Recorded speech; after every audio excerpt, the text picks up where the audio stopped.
Buenos días, bienvenidas, bienvenidos de nuevo al primer Congreso Iberoamericano sobre el combate de la ciberdelincuencia.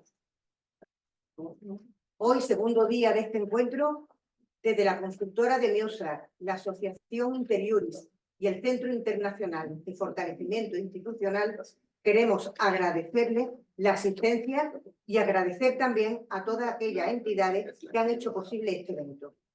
Especialmente CEF Santo Domingo, donde nos encontramos, nos acoge en esta casa, la Universidad de Distancia de Madrid, UDIMA, Universidad de Sevilla, Universidad Nacional de Educación a Distancia de España, la UNED, Instituto de Educación Superior, Escuela Nacional de Ministerio Público, a María Pons por su organización en La Picadera, a las empresas Comunicado, que nos apoya desde España, empresa de comunicación, y a las empresas tecnológicas Nevero y Technology Inc.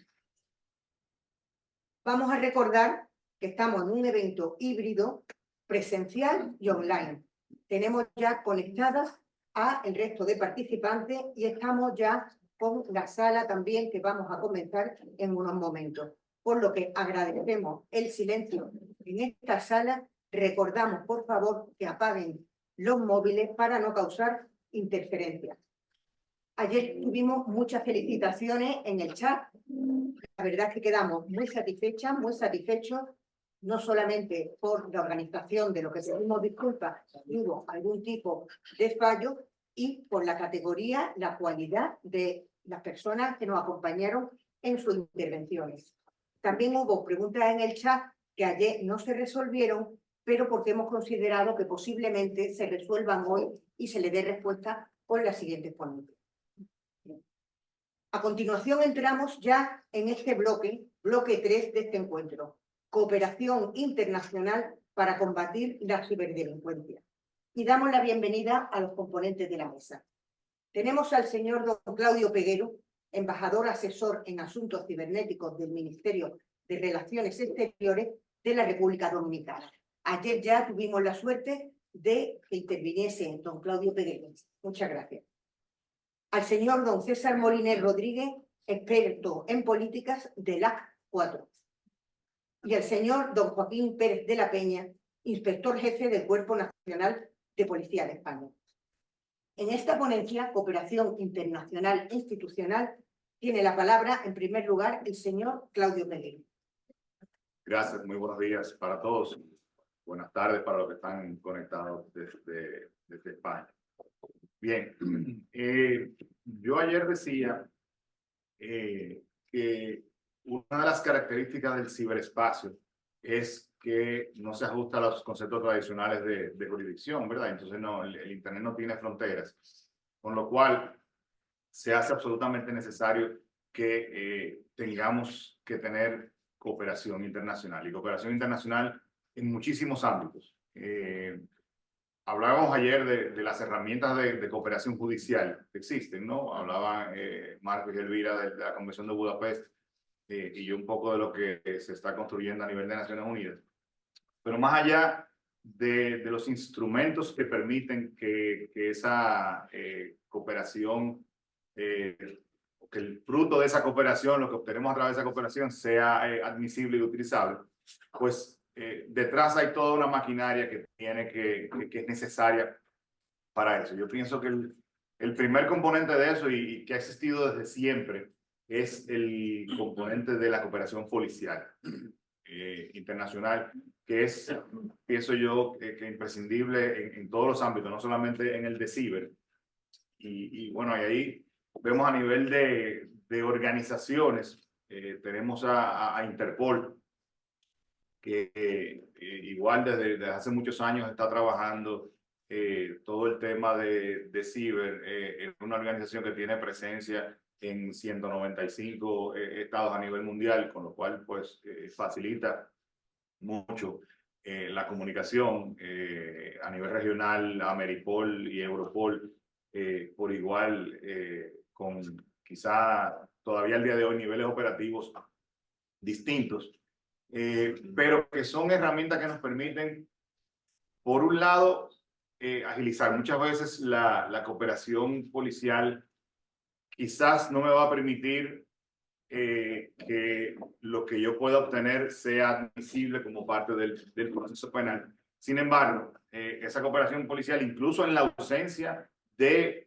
un instrumento que me permita utilizarlo, digamos que yo tengo a través de Interpol, voy a tener contacto y cooperación con un estado que no es parte de la Convención de Budapest o con el cual yo no tengo un tratado de asistencia legal mutuo o algún otro instrumento que yo pueda utilizar. Pero al menos a través de esa cooperación yo puedo avanzar en mi investigación y de repente encontrar otro hilo de dónde tirar, otra línea de investigación que me permita luego entonces tener esa evidencia. O sea que siempre es importante, es mucho más ágil. Ahí yo pienso que entre policías las relaciones de confianza pues funcionan bastante bien. Y por eso pongo ahí simplemente como ejemplo agencias de los Estados Unidos, de Canadá y dos de los cuerpos de policía de España, ¿no? El Cuerpo Nacional de Policía, que no abundaré mucho porque pues Joaquín entiendo que lo comentará, pero que tenemos historia de cooperación bastante ágiles y de mucho tiempo en eso. No solo la cooperación en el sentido de, tengo este caso, necesito este dato, necesito investigar este ciudadano dominicano que está radicado en España, necesito un dato para una investigación, sino el intercambio de experiencias. Nosotros comenzamos la experiencia de ciber, decía yo ayer, aquí en República Dominicana en el año 2003. Y ya durante todo el año de 2004 que empezamos a desarrollar la parte legislativa y demás, comenzamos a tener intercambios con otros cuerpos de policía, con la Unidad de Delito Informático de la Policía Nacional de Colombia, con la Policía de Investigaciones de Chile y con las unidades de ciber de Guardia Civil y del Cuerpo Nacional de Policía.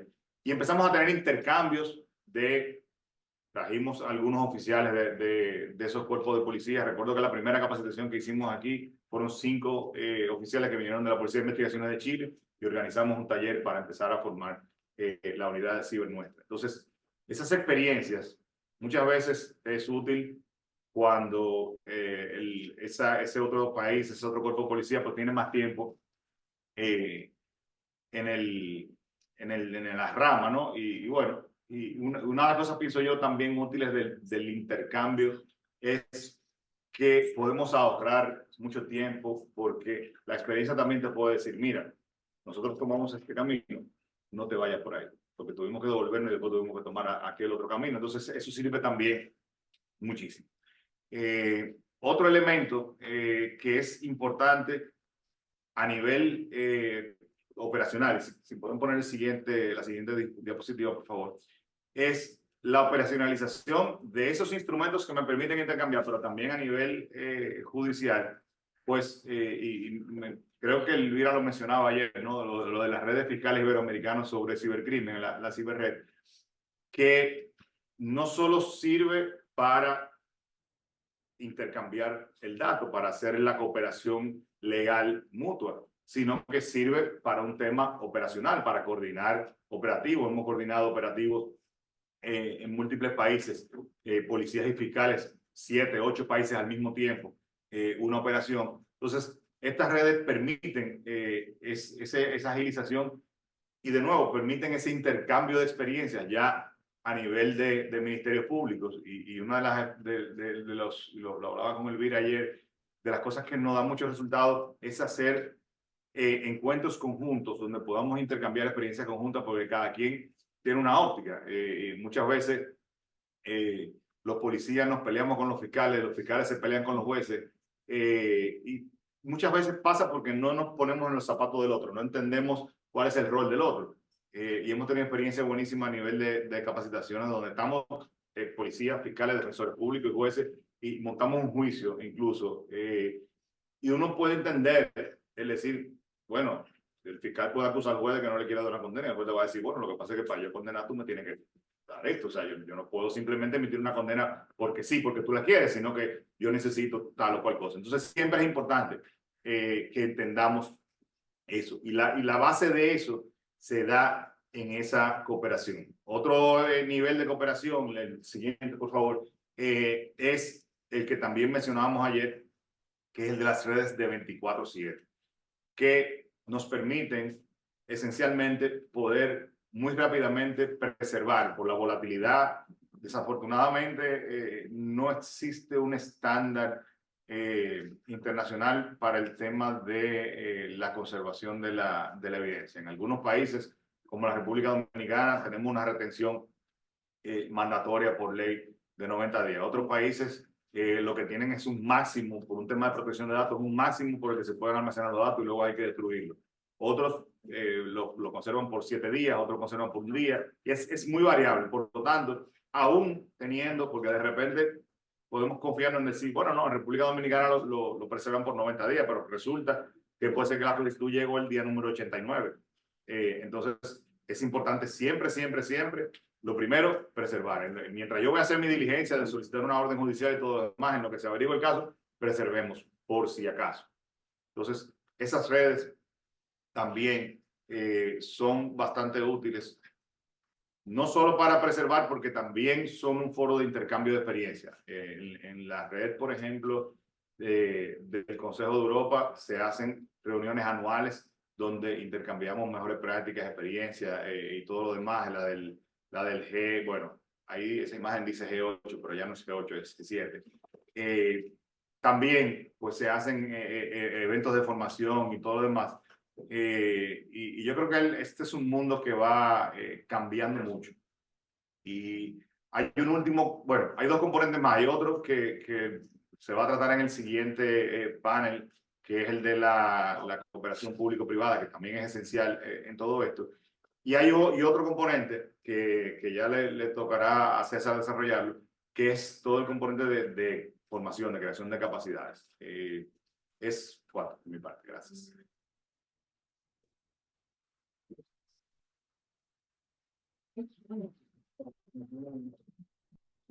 Muchísimas gracias, señor Peguero.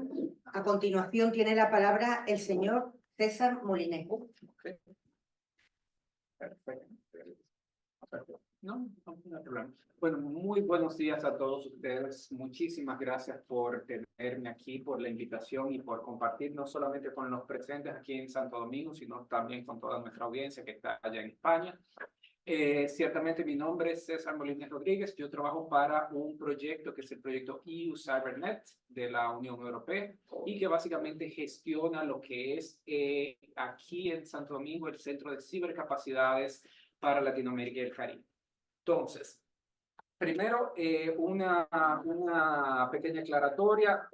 Yo sé que la mayoría de ustedes son abogados, fiscales, juristas y demás. Yo soy un animal un poco extraño porque aunque soy abogado, me ha tocado muy pocas veces el rol de abogado en el área de la defensa y no he tenido lamentablemente la dicha o mala suerte de ser juez fiscal. O sea que Eso no... es un animal extraño. Exactamente. Entonces,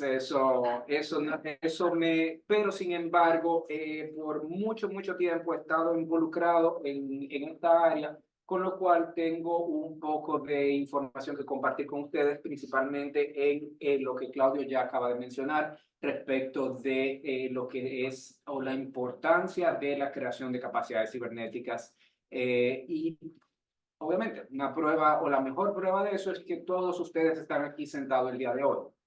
O sea, y yo pudiera preguntar muy fácilmente por qué ustedes están aquí, y yo sé que cada uno tendrá su motivación personal, pero yo sí puedo empezar la discusión diciendo que desde hace aproximadamente unos 10 años, el tema de creación de capacidades cibernéticas tomó un giro muy importante a nivel de la comunidad internacional.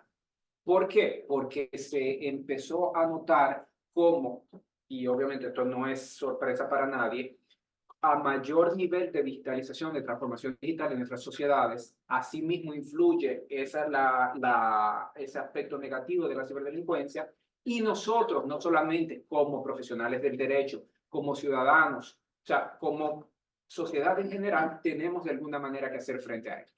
Y la mejor manera que se ha encontrado hasta ahora es obviamente la de tener conciencia, tener las capacidades necesarias para poder hacer frente a este flagelo. Entonces, partiendo de esa necesidad próxima, en el año 2019 se crea el proyecto EU CyberNet, que básicamente tiene como meta prácticamente organizar lo que es el esquema de creación de capacidades tanto en ciberseguridad como ciberdelincuencia que auspicia la Unión Europea a nivel global. Y esto entonces básicamente se hace o se lleva a cabo por dos iniciativas principales. La primera de ellas es un sistema de mapeo en el cual básicamente se crea una especie de mapa de todos los proyectos que son financiados y todas las áreas en las que la Unión Europea apoya en temas de creación de capacidades cibernéticas a nivel global. Y por supuesto, la segunda de ellas es una lista de expertos paneuropeos que tenemos para desplegar en todo tipo de misiones a nivel del globo. Posteriormente, en el año 2020, entonces, se nos asigna una nueva función y es las de crear aquí en Santo Domingo un centro de capacitación para toda la región de Latinoamérica y el Caribe, que se enfoque principalmente en servir las necesidades tanto en materia de ciberseguridad como de ciberdelincuencia. Obviamente la región de Latinoamérica y el Caribe es muy grande, o sea, y cubrirla toda desde aquí a Santo Domingo a veces se hace un poco retador, con lo cual nosotros hemos tratado de dividir entonces la región en 4 subregiones, básicamente. Tenemos a lo que es la región Caribe, que es servida desde aquí de Santo Domingo. Tenemos la región de Centroamérica, donde tenemos lo que llamamos un hub subregional en Costa Rica. Y tenemos a la comunidad, en la comunidad andina, por ejemplo, tenemos a Ecuador. Brasil, lamentablemente, es un continente entre sí mismo, o sea que toca un punto único para Brasil. Y por supuesto, en el cono sur, Marco, lamentablemente, le tocó a Montevideo, no a Argentina. O sea que Es una provincia. eso dicen ustedes. ¿Tú puedes pasar en la próxima, por favor? Entonces, hemos a través de nuestro proyecto, es un proyecto muy ambicioso, tenemos acá en Santo Domingo, allá en la zona colonial, pueden ir a visitarnos en el centro y hotel. Tenemos unas facilidades muy lindas, muy impresionantes, donde básicamente nuestro centro, la misión de él es fungir como un puente de creación de capacidades entre Europa y Latinoamérica y el Caribe. Dentro del centro nosotros hemos tenido la posibilidad de realizar no solamente entrenamientos en las 4 áreas en nuestras 4 áreas principales, es decir, en aspectos operativos, en aspectos técnicos, elementos procesales y por supuesto en elementos estratégicos o políticos. Esto nos ayuda a estas 4 áreas a definir básicamente toda una gama de actividades que sirven a todos los países de la región. Rápidamente, porque sé que estoy un poco corto de tiempo, no quiero usar. Perfecto. Pues entonces me dieron unos cuantos minutos más. Pues entonces ahora yo me voy a desplegar en todo lo que se refiere a nuestro programa de trabajo de los últimos años. Y contarle un poco. En el año 2022, básicamente, nuestro enfoque, nuestra organización se crea oficialmente en el 2021, en 2022 empezamos ya a operar como tal. Y nuestra meta para el año 2002 era trabajar principalmente el tema de los manejos de crisis cibernéticas. Obviamente, para llevar esto a cabo, diseñamos una serie de actividades y de talleres enfocados en ese momento en los 15 países del Caribe, donde eran actividades que iban desde el desarrollo de ejercicios de ciberseguridad, los aspectos legales del manejo, los aspectos legales y aspectos técnicos de los manejos de las crisis cibernéticas, y eventualmente concluimos en el mes de noviembre, donde celebramos nuestro mayor evento, que es lo que llamamos el Cyber Week, con un ejercicio regional de ciberseguridad para más de 15 países de aquí del Caribe, en el cual puso a prueba las capacidades de responder de estos países ante un incidente a gran escala que pudiera afectar a la región como tal. Vale la pena decir que los resultados fueron bastante exitosos, tuvimos una retroalimentación bastante interesante de los países, porque este tipo de ejercicio no solamente pone a prueba nuestras capacidades, sino que al mismo tiempo ayuda a los países a delimitar una línea de prioridades que deben eventualmente aplicar en sus diferentes regiones como tal, pero en sus diferentes países. El año 2023 fue un año un poco mucho más interesante porque parte de nuestro gran enfoque, además del manejo de crisis cibernética, fue que llevamos este tipo de actividad o ejercicio a todas las otras regiones de Latinoamérica y el Caribe, donde tuvimos ejercicio de ciberseguridad para Centroamérica, por ejemplo, aquí en Santo Domingo, tuvimos en la región del Cono Sur y tuvimos posteriormente en la región andina. Pero además de eso, tuvimos un enfoque muy fuerte en el área de ciberdiplomacia, que es el área que maneja Claudio acá, donde por ya considerablemente un tiempo hemos venido desarrollando capacitaciones en el área para los ministerios de Relaciones Exteriores, en áreas como la diplomacia cibernética o ciberdiplomacia, donde se tocan aspectos como los procesos que se están negociando en Naciones Unidas, como es el grupo de composición abierta, como es la Convención de Naciones Unidas, que creo que ya ayer debieron haber tocado ese tema, entre otros elementos. Asimismo, parte de los resultados que se espera con ese tipo de capacitación o del impacto que se espera que se tenga es que los diferentes países puedan eventualmente, dentro de sus ministerios de Relaciones Exteriores, construir o crear sus unidades de ciberdiplomacia.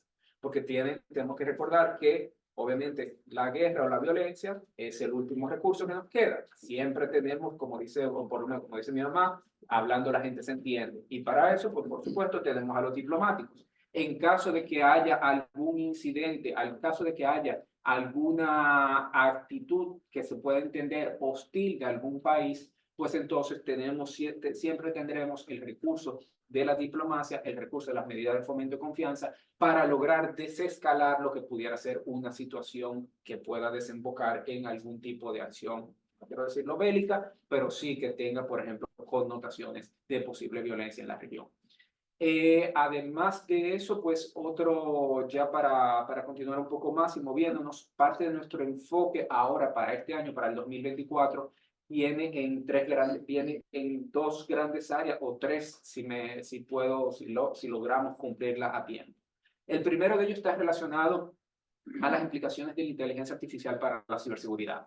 Aquí estamos desarrollando un programa muy específico que viene no solamente a suplir una necesidad en lo que tiene que ver cómo la inteligencia artificial afecta de manera positiva la ciberseguridad, permitiendo no solamente un mejor manejo de los incidentes de ciberseguridad que se presentan a nivel de los países, pero también viendo la cara mala o la cara oscura que tiene estos aspectos, como es, por ejemplo, que hoy en día, utilizando, por ejemplo, inteligencia artificial, yo tengo mayor facilidad de crear campañas, por ejemplo, de phishing, de diseñar incluso software malicioso como malware, entre otros aspectos. Entonces, parte de lo que se espera que podamos llevar a cabo esta capacitación es que los países no solamente tengan ese conocimiento, reciban ese conocimiento, pero también puedan establecer políticas respecto de cómo esto impactaría a su país eventualmente.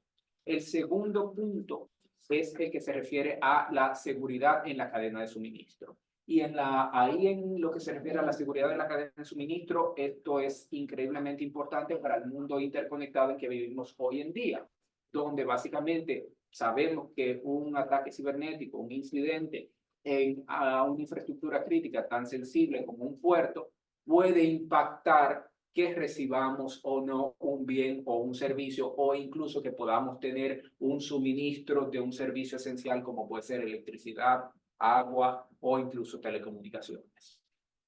Entonces, parte de este proceso será llevar a cabo este tipo de entrenamiento a nivel de la región. Y el último tema que no quiero dejar de tocar, que es un tema que está muy enlazado es al tema de cómo se construyen los bienes y servicios informáticos aquí en la región, y está un concepto que se conoce como seguridad desde el diseño.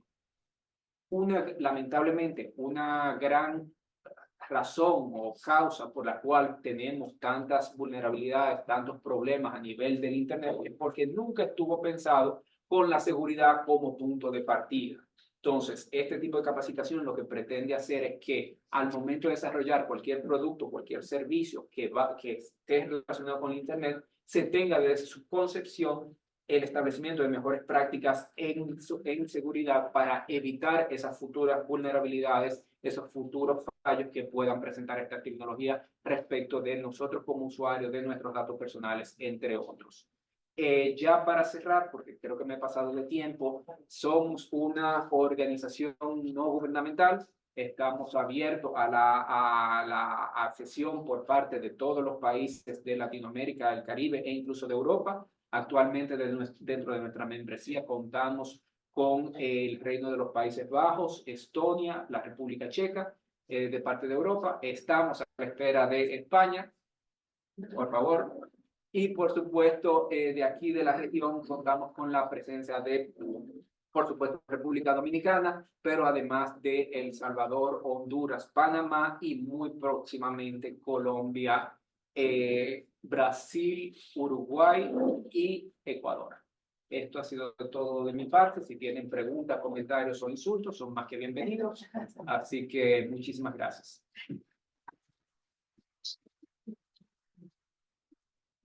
Muchísimas gracias. Insultos no creo, porque me están viniendo varios comentarios muy positivos, tanto suyos como del señor Peguero, y diversas preguntas que después le haremos a toda la mesa. A continuación tiene la palabra el señor Joaquín Pérez de Peña.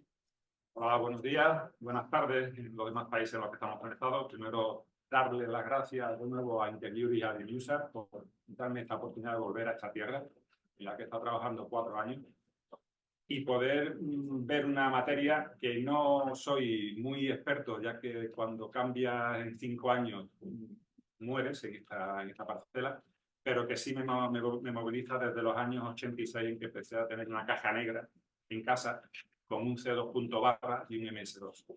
Vamos a poner un poco, ya que Claudio me ha destrozado la presentación que traía, voy a hablar solamente, vamos a ponernos en situación. Datos.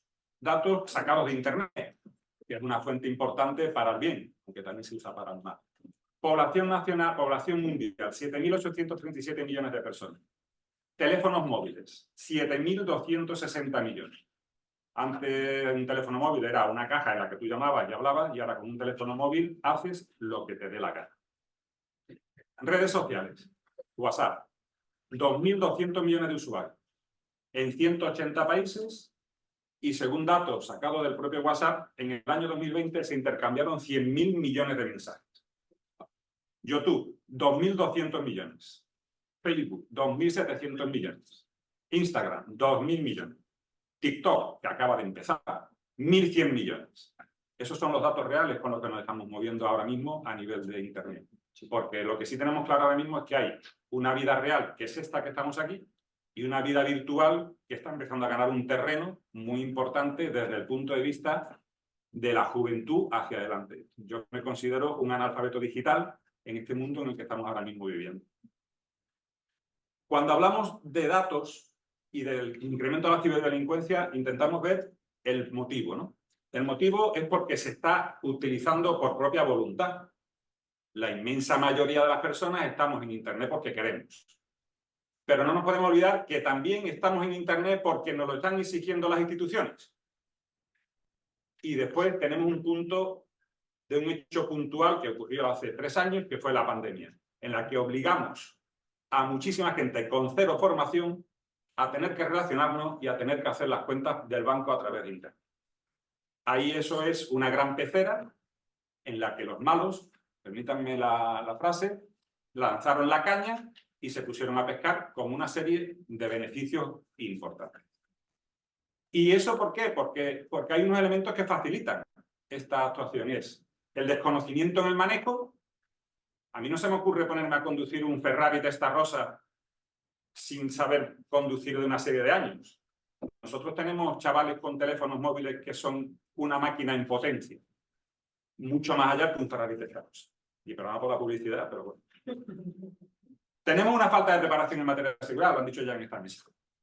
No hay un Internet que esté diseñado para usarlo de forma segura, porque evidentemente quien diseñó Internet no lo diseñó para esto. Y luego tenemos un facilitador que es tremendamente importante, lo dijo Paola, la fiscal que tenemos aquí desde España, en la que tenemos los menores con un acceso a Internet en abierto desde muy temprana edad. Y el desconocimiento de ese manejo es porque pensamos que en la vida, tú cuando vas por la calle y ves una oscuridad, por ahí no te metes. Como en Internet estás en casa con la luz y estás solo, dices, a mí no me va a pasar nada. Bueno, pues es todo lo contrario. Ayer hablamos de que me pidió la organización que pusiera una serie de datos estadísticos que los voy a poner porque evidentemente son información que son públicas, que están en la red y que la emiten las autoridades españolas, que es de donde yo pertenezco. El Ministerio del Interior, en el informe de la cibercriminalidad del año 22, establece que hubo una serie de delitos. Nosotros tenemos una concepción a nivel estadístico que creo que es una generación de inteligencia importante, en la que todas las actuaciones que pasan por una comisaría o un cuartel de la Guardia Civil o una dependencia de cualquier tipo de policía integral española se graban y se analizan y se califican en base a los delitos que están recogidos en el Código Penal de España y que uno de ellos es el Convenio de Budapest para el tema de delitos informáticos. Del global de los delitos que en el 2022 se denunciaron o se tiene conocimiento a nivel de España, el 16,1% son delitos tecnológicos o medio usados. Un número de 375.000 casos. Sería importante ese dato, pero sería mucho más importante si lo ponemos en relación con otros años. En el 2008, el global comparado con el general era de un 7,5%. En el 2022, los delitos informáticos ya ocupan el 16,1% del número global. Cierto es, y yo creo que es uno de los motivos por los que todo se ha desplegado a nivel internacional, que el incremento el tema patrimonial es lo que mueve ahora mismo los delitos tecnológicos. El 95% de esos delitos son delitos contra el patrimonio y nos quedamos con un 5% contra la persona, contra la intimidad, amenazas, coacciones, que también lo metemos en ese cómputo, aunque en el convenio de Budapest no venga. ¿Por qué? Porque yo he estado 10 a 12 años hablando de violencia de género y la violencia de género hoy en día es una parte muy importante que altera la vida de las personas. Lo veníamos hablando con el juez en el coche esta mañana. La persona, la ciudadanía, no se ve afectada por un delito de ciber porque no le afecta hasta que te toca. Cuando te toca la cosa ya es más sensible. Igual que violencia de género. No la ves hasta que te toca. Pues en este caso, como generalmente no se toca, las grandes operaciones que decía la fiscal el otro día, en las que llegábamos nosotros a su despacho y desplegábamos un cartapacio con 25.000 relaciones en una investigación, eso al ciudadano no le toca. Por lo tanto, la sensibilidad es diferente. Pero la verdad es esa. ¿Cuál es otra particularidad? El beneficio económico. La Unión Europea, año 2020, informe. Dice, los europeos, para esto sacamos muchos análisis importantes como la generación de inteligencia, que el beneficio en los delitos tecnológicos de patrimonio ascenderían a 5,5 billones en el año 2020 a nivel global. El tráfico de drogas no mueve eso. Y eso está divulgado y, por lo tanto, importante de conocer. Por todo esto, ¿qué es lo que ocurre en España? ¿Qué es lo que me toca hablar? La estrategia que se monta desde el punto de vista del Ministerio del Interior y desde el punto de vista de los diferentes cuerpos policiales. Año 21, estrategia del Ministerio del Interior sobre la cibercriminalidad, y año 22 de la Dirección General de la Policía, en este caso, que va muy en correlación con la del Ministerio del Interior. ¿Cuáles son los 5 puntos fundamentales con los que se trabaja? Pues empezamos con la prevención. ¿Por qué la prevención? Porque el sistema de seguridad de una gran empresa está diseñado para que no haya intromisiones, pero claro, tenemos que adecuar la utilización de ese sistema por parte de los operadores a que no cometan fallos abriendo agujeros en la red de intranet. Eso es básico. Pero también tenemos que acostumbrar al ciudadano a que cuando tenga una contraseña, sea una contraseña fuerte, sea una contraseña válida y sea una contraseña que sea difícil de saltar. Si ponemos 1, 2, 3, 4, 5, 6, 7, bueno, pues ya sabemos lo que puede. En la prevención, la policía en España tiene desde el 2003 programas de prevención a nivel escolar para el tema de los riesgos en Internet. Pero también tenemos una cuestión importante, tenemos unas capacidades de comunicación, que ya lo dirán mañana, con la colaboración público-privada. Trabajamos a nivel de las grandes empresas, porque como ha dicho el compañero de mesa, el hecho de que un puerto se paralice por una intromisión ilegítima es un quebradero de cabeza. Pero es que si entran en una central de comunicaciones de Claro o de Altice, la cosa se complica. Y si entran en un hospital y acceden a los informes de salud, es más complicado. Pero si entran en un hospital y te alteran la combinación de los dispositivos que te dan la insulina, podemos tener un problema importante a nivel. Parece mentira, pero es cierto y se puede hacer. Y se puede hacer casi desde un móvil. Prevención. ¿Qué necesitamos como funcionarios de policía? Una formación. Y pongo el ejemplo. Año 94, vamos a hacer una intervención de una pornografía infantil en un ordenador que sabemos que la foto está en ese ordenador. Busca asterisco.jpg y te sale. Ahí, perfecto. Luego llegaremos con los problemas de los peritajes informáticos años después. 3 años después, vamos a hacer otra intervención en otra casa y le decimos al secretario judicial que viene con nosotros: secretario, no hace falta que no nos podemos llevar ninguno de los dispositivos que hay aquí. Digo, porque es que aquí no hay nada. O sea, aquí no está nada, aquí está en otro sitio, en un servidor. Lo único que hacemos, ¿no? O sea, que va a habilitar a buscar en el servidor. Esa evolución, esos cambios, como decía ayer el abogado Mario, ese cambio de paradigma en la obtención de esa prueba, que duda cabe que hay que necesitar una formación. ¿Por qué? Porque hace años, Policía y Guardia Civil, teníamos los mejores laboratorios de criminalística de la Unión Europea casi, y perdonadme en otros países, pero bueno, tengo que decir lo que tengo que decir. Ahora mismo lo que tenemos necesidades es de los periciales informáticos. La utilización, la intervención de un teléfono móvil a nivel de policía, los juzgados nos piden que les desgranemos qué hay en ese teléfono móvil. Pero para ello necesitamos herramientas que garanticen, autentifiquen y den certificado de que lo que está haciendo se hace por un reglamento y un proceso. Por lo tanto, necesitamos una colaboración con las empresas privadas, que son los que diseñan esos programas. Y necesitamos una formación para el uso de esas empresas privadas y para el uso de esos software. El rastreo de la moneda Bitcoin, de lo cual no tengo ni idea, está ahí. Y hay que verlo y hay que trabajarlo. Y de hecho, una de las cuestiones más importantes que tenemos ahora mismo en la plantilla profesional de la policía es que si antes en los delitos violentos había 10 funcionarios y en los delitos informáticos había 2, esto se ha invertido. Se ha invertido porque ahora tenemos 10 en los delitos violentos, pero ahora tenemos 25 en los delitos informáticos. Y no damos abasto. Hablamos de formación y hablamos de innovación. ¿Qué necesitamos para trabajar? Necesitamos herramientas informáticas diseñadas en base a la óptica policial que va a dar el servicio a la autoridad judicial. Y eso solamente se hace con las herramientas de las grandes empresas. Telefónica, en el caso español, Movistar, una serie de empresas de desarrollo tecnológico que nos favorecen el diseño de herramientas concretas para nuestro desarrollo. La base, por ejemplo, que se habló el otro día aquí de violencia de género, Biogen, es una base de datos súper potente que en el año 2006 se estaba empezando a trabajar con empresas privadas que daban su opinión sobre lo que nosotros queríamos y nosotros diseñamos en ese nivel. Y luego tenemos una parte importante que es la gestión de la información en el ciberespacio. Y para eso voy a utilizar una anécdota que es el iceberg. Aquí algunas personas que están me lo harán comprender. El iceberg, ¿qué quiere decir? Que hasta hace unos años la policía española, y vuelvo a decir nuevamente, éramos pioneros en las redes sociales. El perfil de Twitter de Policía Española es el más seguido a nivel internacional de cualquier cuerpo de seguridad, casi cerca de 4 millones.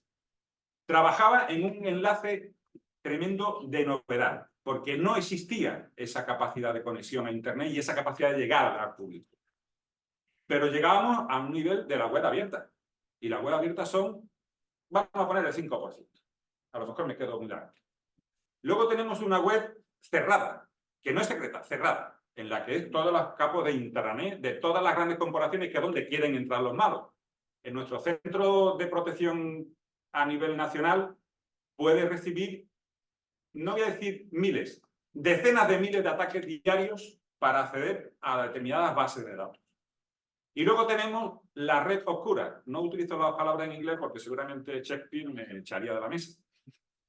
Pero lo que sí es cierto es que ahí es donde ahora mismo se está moviendo toda la situación. Y para eso ya no nos vale lo que hablaba ayer la coronel Francia en el ciberpatrullaje del cibercoyote. Porque ya la mayoría de las cuestiones no se mueven en la web abierta, se mueven en la web cerrada.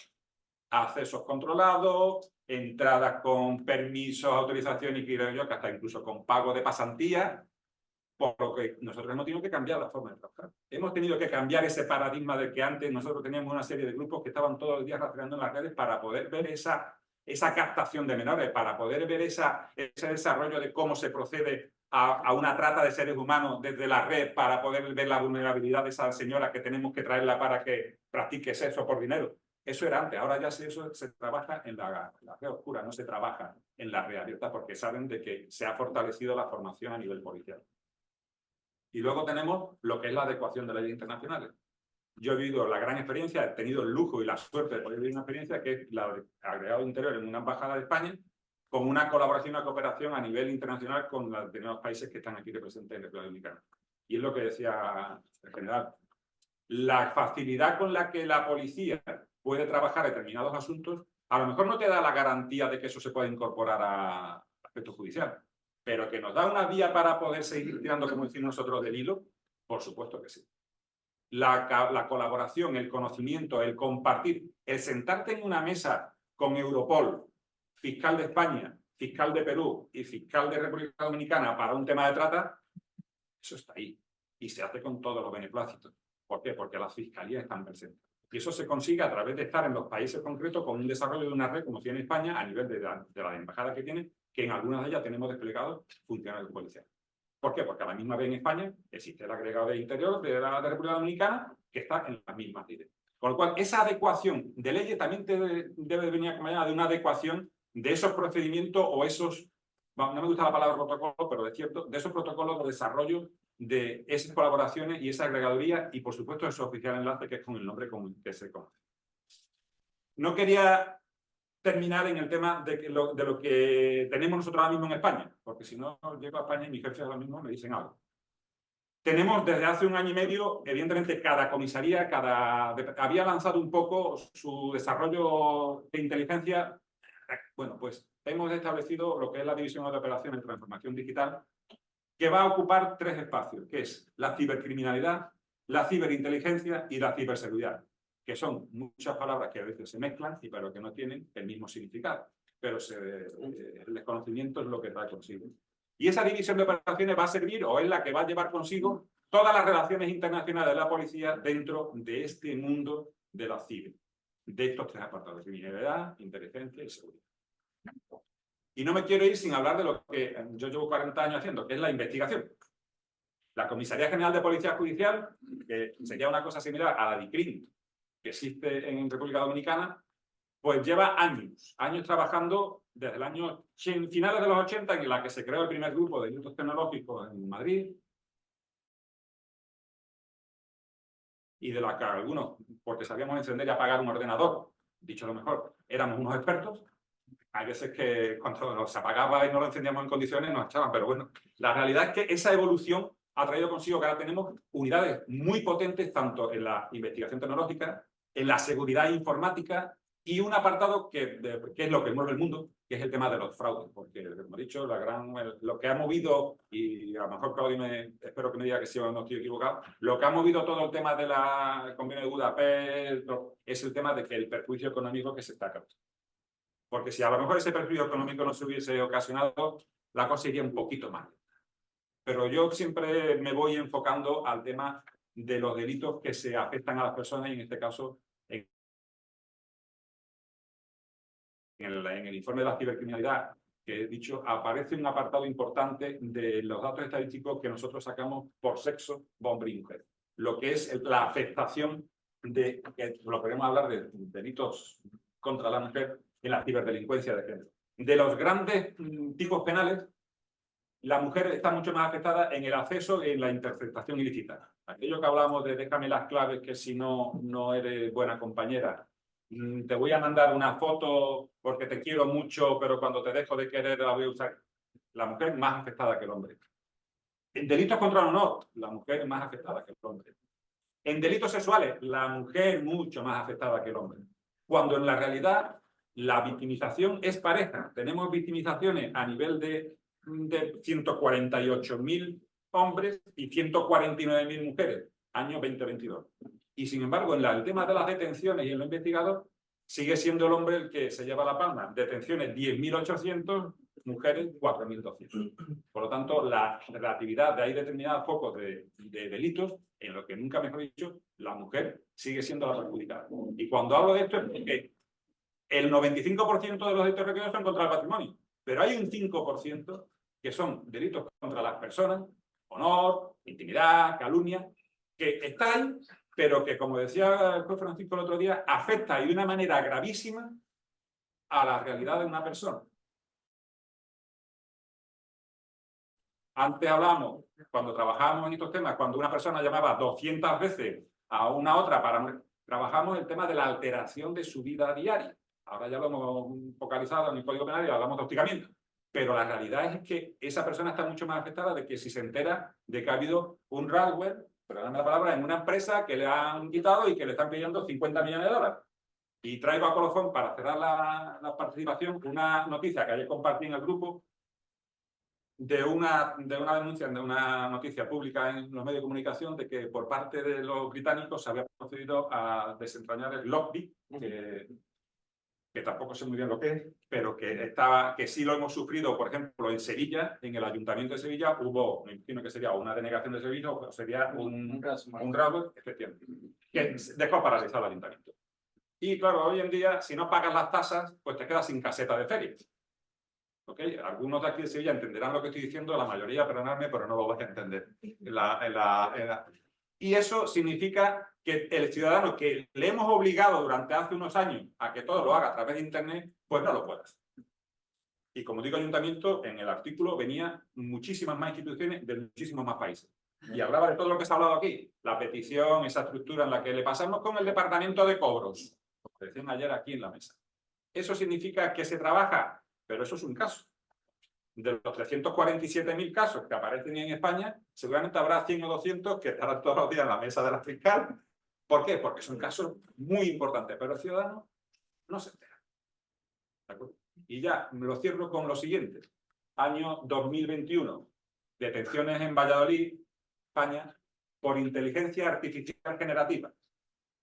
Creación de vídeos pornográficos de menores en base a una edición por voz de un individuo. Yo no sé ni lo que significa eso. Discúlpenme, pero el caso es que antiguamente tú cogías una foto, le quitabas la cara, se la ponías en la de tu pareja y era Photoshop, para adelante. El hack de la foto te establecía.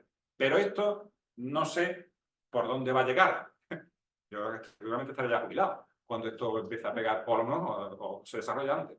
Por lo tanto, creo que ahora mismo estamos en una... Y voy a usar dos frases para cerrar, porque me la ha pedido la coordinadora, en que en los cuerpos policiales a lo mejor vamos, decía Claudio ayer, pero una cosa que llevan mucho tiempo manteniendo reuniones en la ONU y más, y que para él lo suyo es que si se pierde tanto tiempo, no se pierde, se emplea tanto tiempo y se emplea tanto dinero, por lo menos que tengamos la posibilidad de obtener algún tipo de beneficio a nivel legal, a nivel de herramientas de poder trabajar.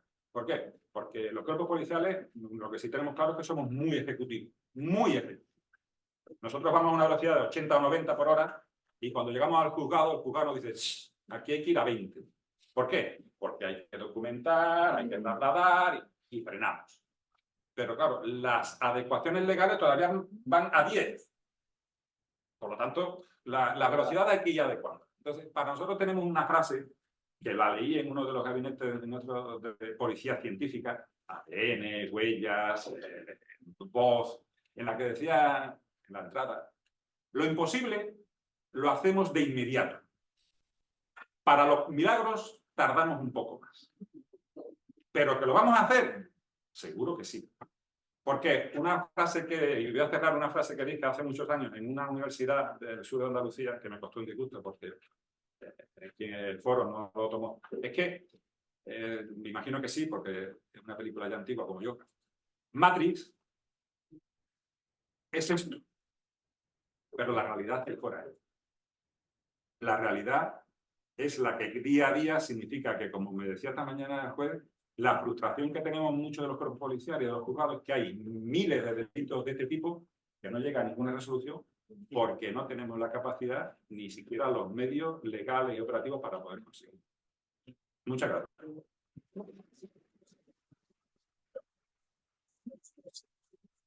Muchísimas gracias a la mesa, interesantísima.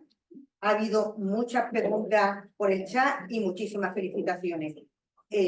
Como hay muchas preguntas que contestar, ruego por favor que todas aquellas personas que quieran preguntar, que seamos lo más breve posible. ¿Alguna pregunta en la sala?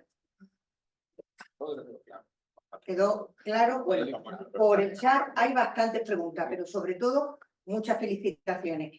Lo primero comentar que ya quedó respondida una de las preguntas del día de ayer acerca de la perspectiva de género también de estos delitos. Contestó la doctora Elvira, pero también ha contestado el señor Joaquín respecto a la perspectiva de género que tienen los ciberdelitos, que la sufren más, ha dado datos claros y contundentes de que lo sufren más mujeres en este tipo de delitos. De todas las preguntas, hay algunas que reconozco que las he tenido que leer 2 y 3 veces porque me están resultando complicadas. Pero voy a empezar por las facilitas, ¿vale? Así me da tiempo a leer la 4ª vez. Dentro de todas las felicitaciones, también va para el señor Moliner Rodríguez, que preguntan quién está dirigida la capacitación que brinda la AC, si solo a instituciones o también a privados. Y conjuntamente hay varias preguntas que se puede hacer para formarse en las 4 y alguna pregunta concretamente desde España. Okay. Bueno, empezando, en principio el público principal del centro son generalmente los organismos nacionales que están vinculados a la ciberseguridad o la ciberdelincuencia. Sin embargo, también trabajamos hemos trabajado con muchos países conjuntos al sector privado, o sea, en acciones que afectan o que impactan al sector privado y a la sociedad civil también. Por tanto, por ejemplo, si tienen cualquier solicitud, cualquier pregunta, pues pueden perfectamente dirigirse a nuestro sitio web, que es www.lac4.eu, y ahí pueden efectivamente contactarnos y eventualmente exploramos la posibilidad de apoyarlos con cualquier tipo de actividad o capacitación. También hacen unas preguntas, por continuar con el señor Moliné, respecto a las 4, si hay más hombres que mujeres en esta formación. Ahí hay mucho que desempacar y qué bueno que tú me hiciste esa pregunta. Por lo menos, yo te puedo decir, a nivel de equipo, nosotros somos 9 personas, de las cuales 7 son mujeres y 2 somos hombres solamente. Eso por ese lado. Bueno, tal vez 8, porque del otro yo no estoy totalmente seguro, pero bueno.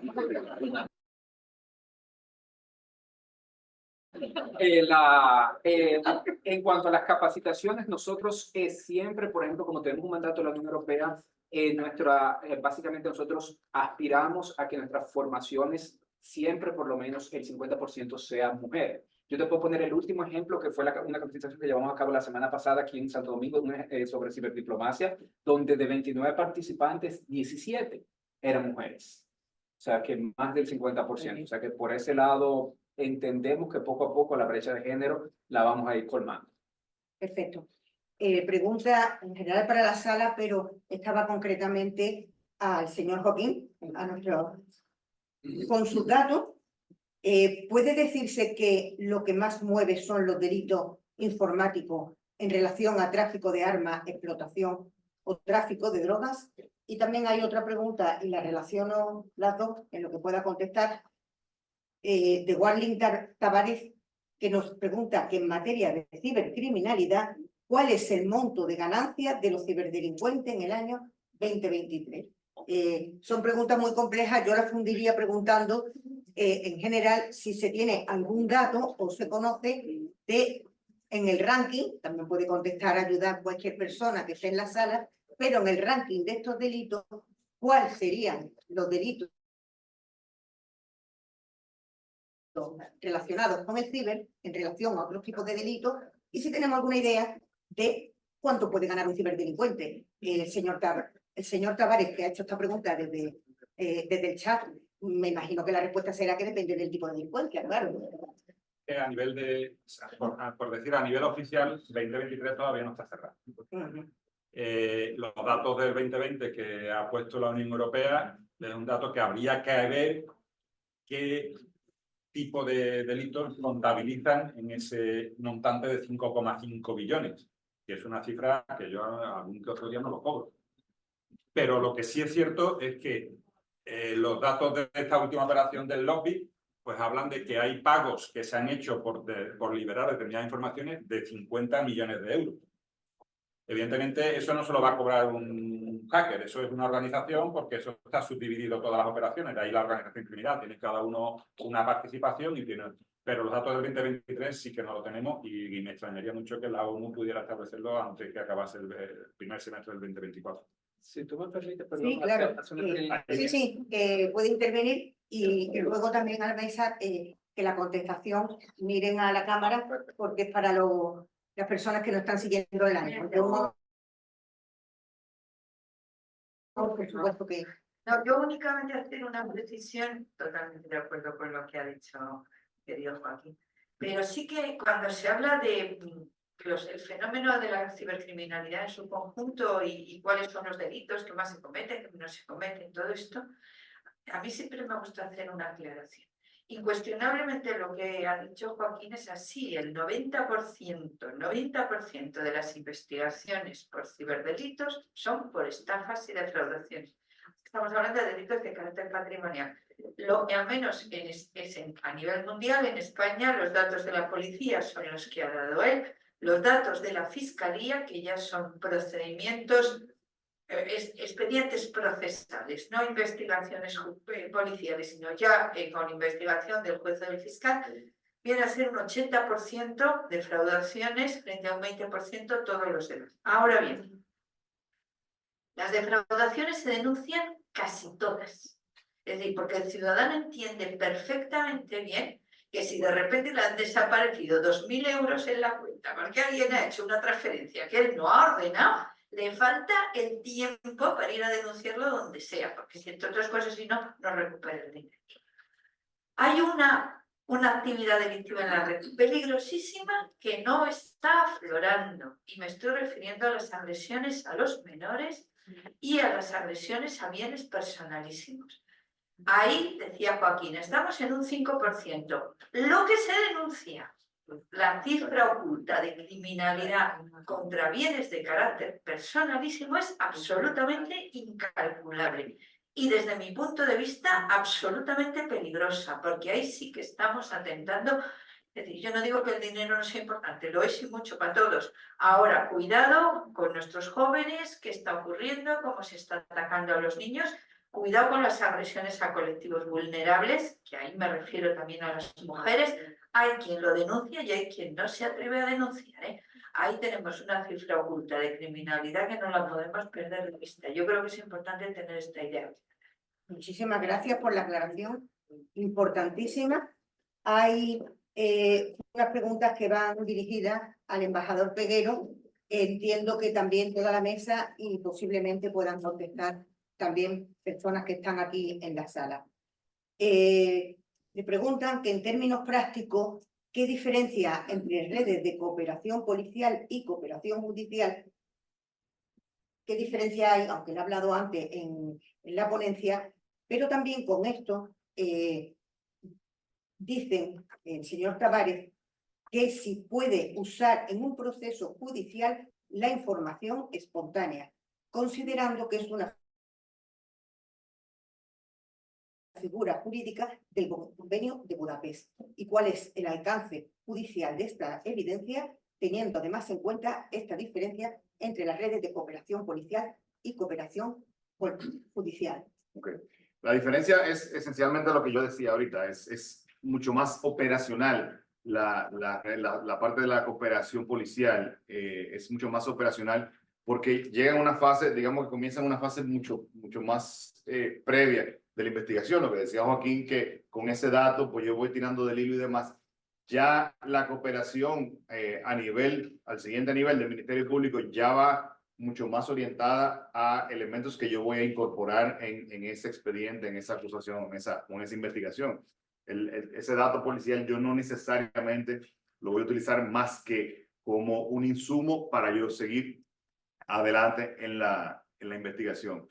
Y lo de la información espontánea, ciertamente la Convención de Budapest lo prevé y siempre que esté, si se supone que el Estado que lo ratifica la Convención, ha transpuesto su legislación nacional todas esas disposiciones, si ya está implementado en la legislación nacional, pues evidentemente que es admisible y entiendo yo, y bueno, ahí me corregirán los abogados, que yo no lo soy, hay un cierto manejo en el tema de la libertad probatoria que pues, permitirá al juez valorar que si ese dato fue obtenido de manera legal porque fue obtenido a través de ese artículo. Y vamos a ponerlo en un ejemplo práctico.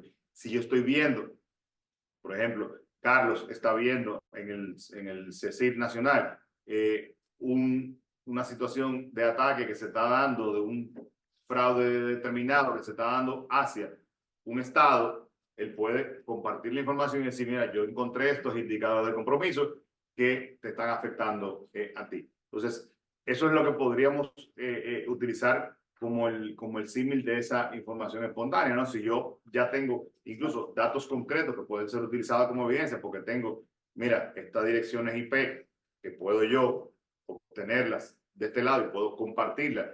Hay otros mecanismos, además de eso, por ejemplo, los equipos conjuntos de investigación te permiten obtener información, obtener evidencia en un estado y compartirla con otra. Entonces, la respuesta es sí, es perfectamente utilizable. Pues muchísimas gracias. Hay muchas preguntas y vamos mal de tiempo.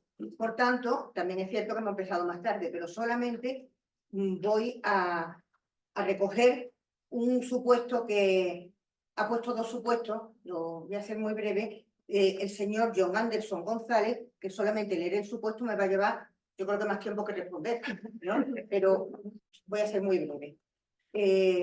¿Quieres comentar algo, Reposo? No, es que lo que pasa es que sé que el señor Peguero tiene que... Tiene razón, bueno, porque pues, tiene que pues irse señor para- Peguero, le despedimos, muchísimas gracias y dejo aquí ¿Tiene el tiempo? supuesto. Pues voy a leer los supuestos, muchas gracias, señor Peguero, porque Se ha retrasado el vuelo. se ha retrasado el vuelo, vale.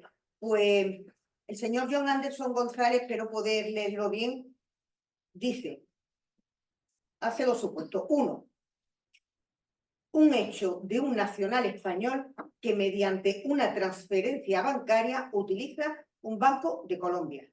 Y ahora se equivoca y al realizar esta transferencia se equivocó y quiere recuperar la misma. El banco se niega a dar el trámite legal correspondiente. ¿Ante qué organismo debería presentar dicho supuesto?